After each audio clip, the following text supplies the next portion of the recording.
ఇక నా అస్సలు అందం ఏంటి, పాలరాతి బొమ్మలా ఉన్నావు కదే. నీ ఫిజిక్ అయితే చెప్పాల్సిన అవసరం లేదు. అబ్బా పిచ్చెక్కిస్తావు కదే మనుషుల్ని. నాకే ఇలా ఉందంటే ఇంక చూసే వాళ్ళకి ఎంత పిచ్చెక్కిస్తుంటావే. కాబట్టి కొంచెం జాగ్రత్తగా ఉండే.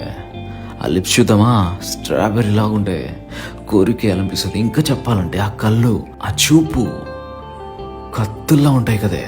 ఎక్కడా చంపేస్తామని భయం వేస్తుంది. ఏవైనా చంద్రుడు కూడా నిన్ను చూసి సోవి పడతాడేమో. అండ్ ఇంకా ఆ చీకటి కూడా నిన్ను చూసి భయపడుతుందేమో. ఇంత అందాన్ని ఎలా దాచిపెట్టాలరా అని తెలుసా. ఎంతైనా కానీ నీ అంత అందమైతే నాకు లేదు, కానీ నిన్ను జాగ్రత్తగా చూసుకోవాలి కదా. But be careful. పక్కన లేను కదా, పక్కనుంటే నేను కంటికి రెప్పలా చూసుకుంటా. అర్థమైందా? ఎవడైనా నిన్ను చూస్తే మాత్రం పొజిటివ్నెస్ మామూలు ఉండదు, తోలు తీస్తావనికి. భయపడగలే, కానీ ఎంతైనా నువ్వు నా వైఫ్ కదా, జాగ్రత్తగా చూసుకుంటా. కానీ దిష్టి తీసుకుంటూ ఉండు రోజు, ఓకేనా?